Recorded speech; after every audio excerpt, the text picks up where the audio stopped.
Inside the stories that affect you. This is Inside KELOLAND.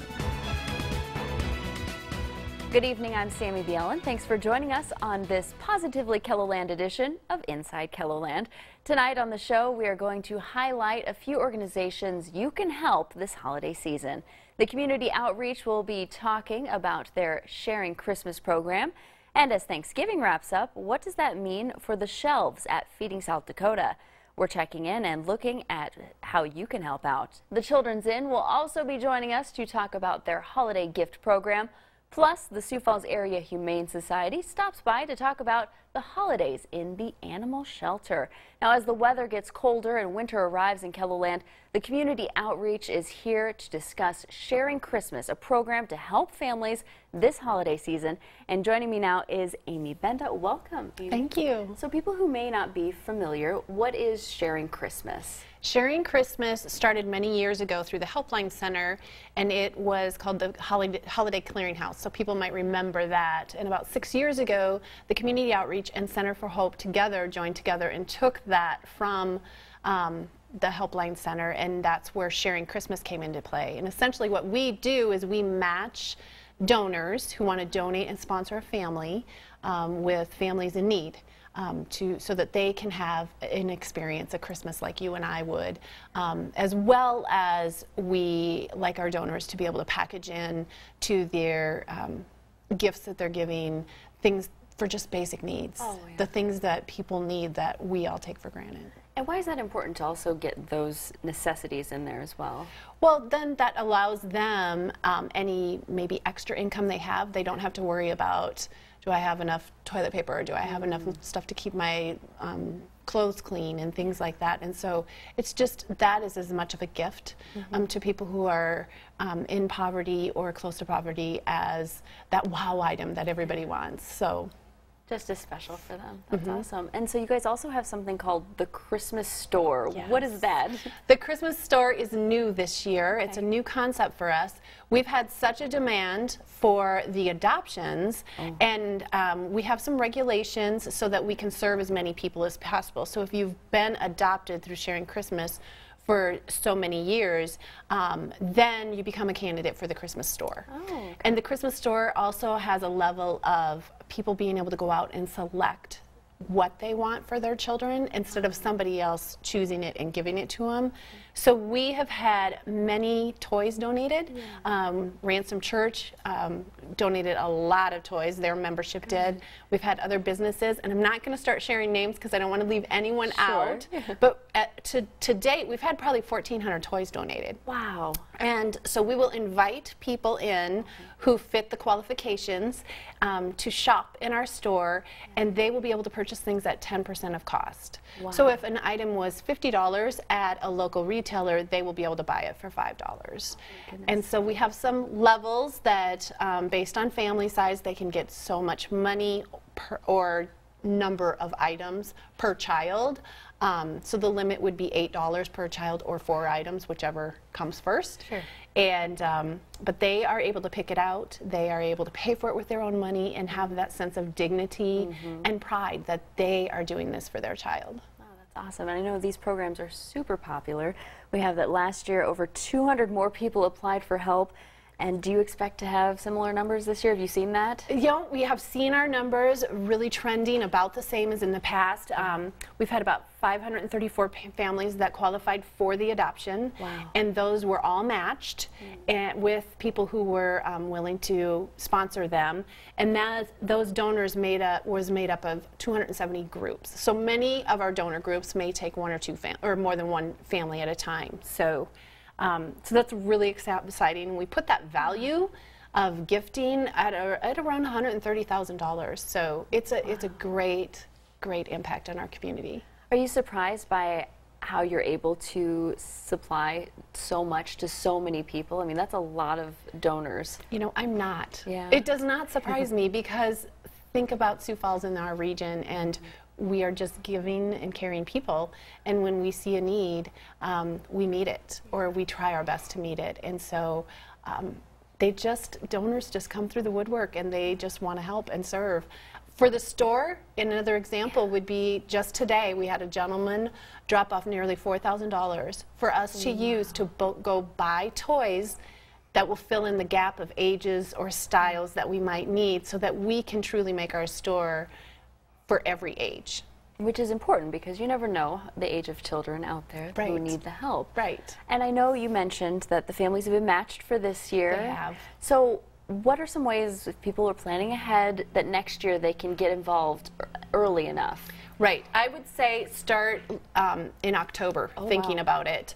And we will have stuff on our website, our Facebook page, our other social media outlets to get the word out there that we're not only looking for donors, but we're looking and getting the matches out there for the recipients and the clients.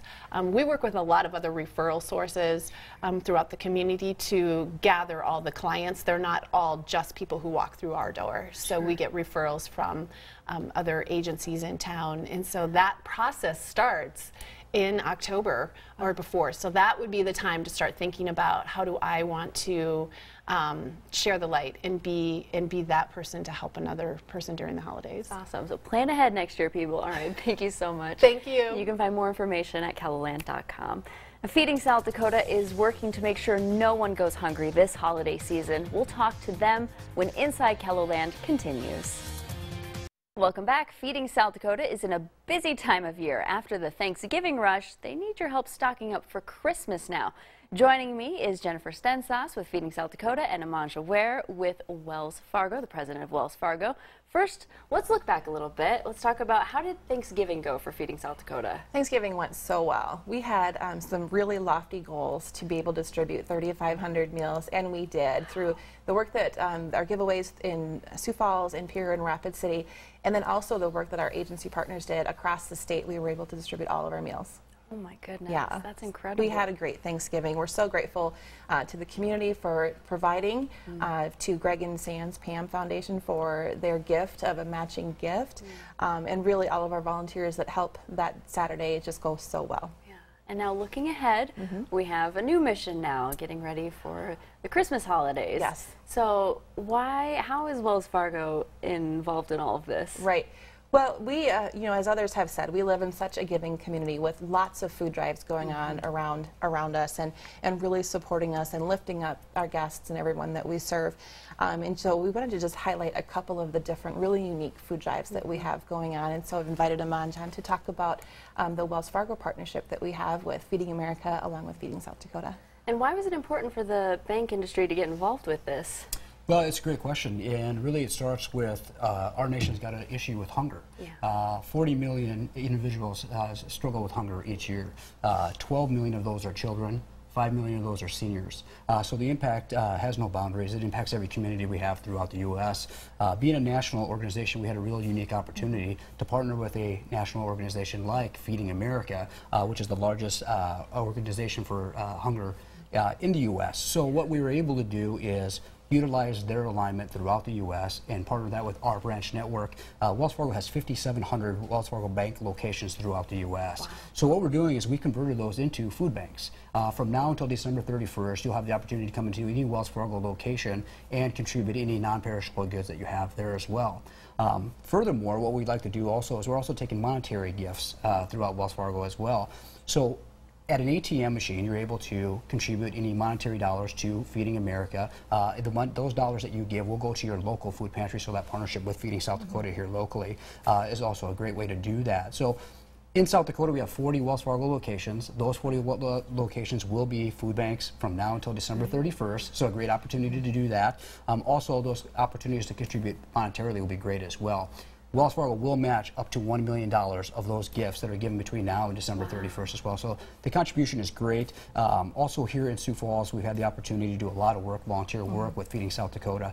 I'm proud to say that from January of this year till now, Wells Fargo team members in South Dakota alone have contributed 2,220 hours in cities like Sioux Falls, Rapid City, and communities throughout South Dakota in volunteerism. And the last piece that I'd like to share is we're also given about $35,000 in grant through the Wells Fargo Foundation to Feeding South Dakota as well. So lots of great partnerships. They do an amazing job, a great organization, and any piece that Wells Fargo can help out with, we would love to do that in our communities. That's amazing. And not even just offering to help out. But the fact that they even facilitate, like the box that we showed, like things like Right. that, how does that seemingly small thing really help you guys out? Well, we are at our busiest time. November and December are our busiest production months as far as food drives and collecting all of those donations. And what's really neat about Wells Fargo is that they understood that value of being able to bring that food even to us. It's being so busy, the truck routes get busy, and just trying to go around and collect all of that food, that being able to collect it on your own and bring it is really tremendous help, and really those in-kind donations go so far as well too, so we're very appreciative of that. And we mentioned the monetary donation at Feeding America, Feeding South Dakota can really stretch the money more so than the average person with food, right? Right. So in South Dakota, we know that $1 donated can provide 3 meals to those that are going hungry just in South Dakota. And so with those monetary donations, we're able to purchase larger quantities of product and bring that into the state. It could be cereal, it could be meats, it could be dairy items. And so we can do so much more with a donation.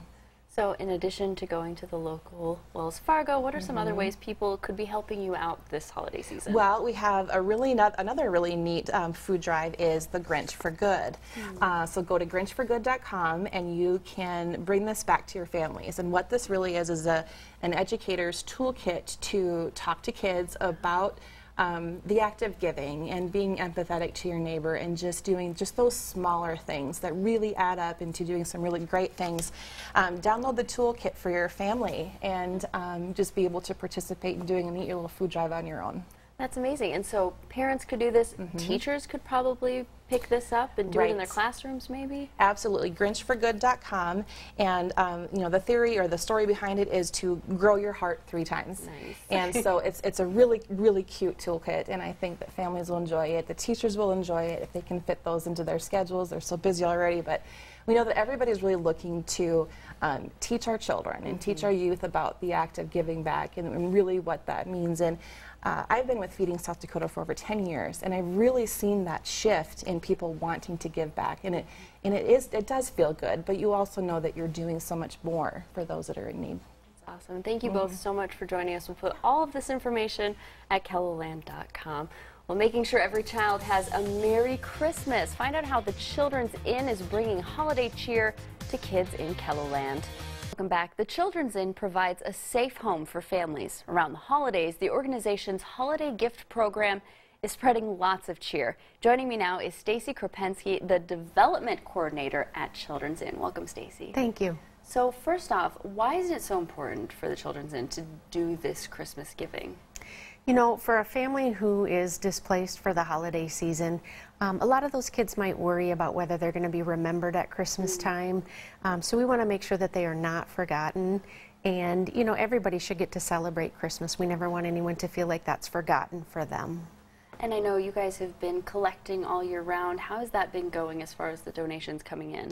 You know, it's been good. We're really fortunate to be here in Sioux Falls. I think this community and the surrounding communities do a fantastic job of seeing to the needs of nonprofits like Children's Inn. So we have definitely been able to continue to stock our shelves. For us, we never close our doors. We are always open. So the need remains for those consumable items. We just continue to cycle through them. This is a great time of year for us to stock up on those items, but the need definitely continues year-round. And so what kind of gifts are you guys collecting? Is it for a certain age group or gender? You know, we serve children of all ages, 0 to 17. We serve adults ages 18 to 93. It's been the oldest individual we've served. So we try to meet the needs of anyone in any age, woman, child, man. They might not be staying at Children's Inn if they're a man, but we may still be having contact with some clients who need some assistance. So there's really a broad age group that we try to accommodate. The biggest areas that we have a need for are probably infant toys, gifts, things like that, and teenagers. Interesting. So the other age groups are pretty easy to kind of dial in on and pick some things. Those teenagers are hard. They are. So, so it's good if you have an idea. Yes. You are needed. Yes. And so what can people do? What's the process of getting these things to you guys? So we are able to accept donations during the holiday season. We just ask people to drop them off between 9 a.m. and 5 p.m. During the weekday. That's when we're most staffed to be able to do that. And they can just come by Children's Inn to be able to do that. No appointment is needed. And then we can use those items for Christmas. The gifts and things that we get, we use for Christmas, quite a few of them, but we also use them year-round. We have a lot of kids who end up having birthdays throughout the year, and so we want to be able to get some birthday gifts and things together for them. Or every time a child leaves, if they're going to a foster home, maybe they're moving to a new home with their mom, we want to be able to send some new things with them as well. Why is that so important to give them something special before they go? You know, I think it's so they know that they're remembered. They know that someone thought of them. They know that they're not forgotten. There's a big message in that, I think, just for someone to know that people care about them. The clients that we are working with, their self-worth has been beaten down. And so to know that someone cares means a lot. And it's so neat that you guys are thinking of them all year round, but especially around the holidays, there seems to be a little more heightened excitement. What's the reaction that you get from the kids when they get these presents they probably weren't expecting? It's incredible. Yeah. You know, the joy on their faces to know they're not forgotten, that they receive some special kinds of things. Some of the stories that we hear down the road when people come back to us and they say, you guys gave me this teddy bear or this blanket, I still have it. You know, 10 years, 20 years later, I still have that item, and it meant so much to them. It just reminds them of that time at Children's Inn when they felt safe, and so they really correlate that with that item. Nice. And so I assume you guys are still accepting donations anytime people want to come by? Absolutely, absolutely. Our wish lists are on our website at chssd.org/Children's Inn. Yes, all the way up to Christmas, and like I said, for us the need continues, so even beyond Christmas we continue to have many of those same needs as well. And are there some guidelines that people should follow? I know you have the wish list, but should they be new toys, unopened, wrapped? Are there rules? Yep, there are. We can only accept new toys, new books, new games, new stuffed animals. Sure. We can't take used items in any of those. We just ask that there's no weapons if it's a toy, so there's no toy guns, that kind of thing. We'd prefer not to have those. We prefer that they are unwrapped because, like I said, we use a lot of them for Christmas, but then again year-round. So we don't want to waste anyone's time when it might not get used until June for a birthday. So it's better for us if they're unwrapped. Wonderful. So we will put all of this information on KELOLAND.com. Thank you so much for joining us. You may want to put a kitten under the Christmas tree, but before you do, you'll want to wait and listen. Stay tuned to Inside KELOLAND. It is the time of giving, but don't think about gifting a dog or cat to your children, please. Joining me now is Allison Colander-Wyant with the Sioux Falls Area Humane Society with a more responsible solution. First, just to let people know why this might not be a good idea. Yeah, it can just be really tricky sometimes matching the right animal to the right person. So sometimes like their temperament might be totally different with someone else. And so also if you gift it to someone, if they're not ready for the financial burden of taking care of a pet, the commitment, I mean, it's a 15-year commitment essentially that you're signing up for. And so if they don't have the time or the money, it could actually be more difficult and maybe not like the surprise you intended. And so we have something that we want to push more this year, which you can find on our website. It's called the Adoption Certificate, and it's something that we had made up. Yeah, you should see it on your screen, and it's very simple. You don't need to bring it back to us or anything. This is just a tool and a resource for you. So if you are looking to maybe give your children a pet, the idea would be that you could leave the certificate under the tree, maybe with a stuffed animal, and then come collectively as a family to pick an animal together. And that way you're ensured, like, you're all on the same page. The pet that you're getting, like your kids like them, they like everybody in the family. So hopefully this will be used more as a tool and more of like a promise of we're going to go get an animal, but we want to choose it together. Right, because like you said, I mean, animals have personalities too, and if that doesn't mesh with the family, then... Yeah. So that's our hope, and we try and push that. You know, we see our numbers, we see our returns go up after Christmas. Animals will come back because some of them will be gifts, and the people weren't ready for that responsibility. And so to cut down on that, we're just trying to get ahead of it a little bit. Like you said, that's on the website, so people can just go there, print it off, and like so put it under the tree with something sweet, like a collar or something. Yeah, it should be under like the adopting tab. It says adoption certificate. It's a PDF, so you can download it and have it at home. Awesome. So what are some other ways that people can help out the Humane Society this holiday season? I mean, there's a ton of places around town that are doing donation drives, so I mean, we'll never turn down donation drives or donations. We specifically use the Purina brand to give some stability to the animals while they're there. Our biggest need right now is probably kitten food. Still, I mean, kitten season is coming to the end, but it's still, we still have a lot of cats. So that's probably the biggest thing, but I mean, durable dog toys. Right now we have a giving tree at the Humane Society, so you can go and there's little laminated paw prints. And each paw print has an item that we need. And so you can come pick a sticker off of the paw print and then go get that and put it under the tree. And there's a whole list of things that we need. Yeah, and you guys actually have an event coming up, Tinsel and Tales. Explain briefly what that is. Yeah, Craft and Bake Sale. It is Saturday the 8th from 11 to 5, holiday-themed items, Christmas, and we'll have some hot cocoa and stuff, and it should just be a really fun time, but it's one of my favorite events. So. And that'll be at the Humane Society then? Yep, in the classroom from 11 to 5. If you're crafty and if you like to bake, you can definitely donate something. Otherwise, just come shop and find some Christmas gifts and Christmas decor, and it'll be a fun time. Yeah, and you mentioned that there's a way that people can get the stuff at the Humane Society to buy the gifts and everything. And I assume monetary donations are always great for you guys. Explain how you use the money to help the animals. Yeah, that can be used towards microchips. So a lot of people don't know too. I mean, you can get microchips done at the Humane Society for $20. So it's really cheap to get a microchip done, but it helps us too not to have to find homes. And so for them to get microchips, vaccines, beds, foods, it goes towards all that. Awesome. So wonderful. And we'll post all this information again at KELOLAND.com. Thank you so much for joining us. You can find out more about today's topics, of course, online at KELOLAND.com. Just click on the Inside KELOLAND section. Now join us every Sunday following the 10 o'clock news right here on KELO TV. That's all the time we have for today. Be sure to join us again next week for more of what's going on inside KELOLAND.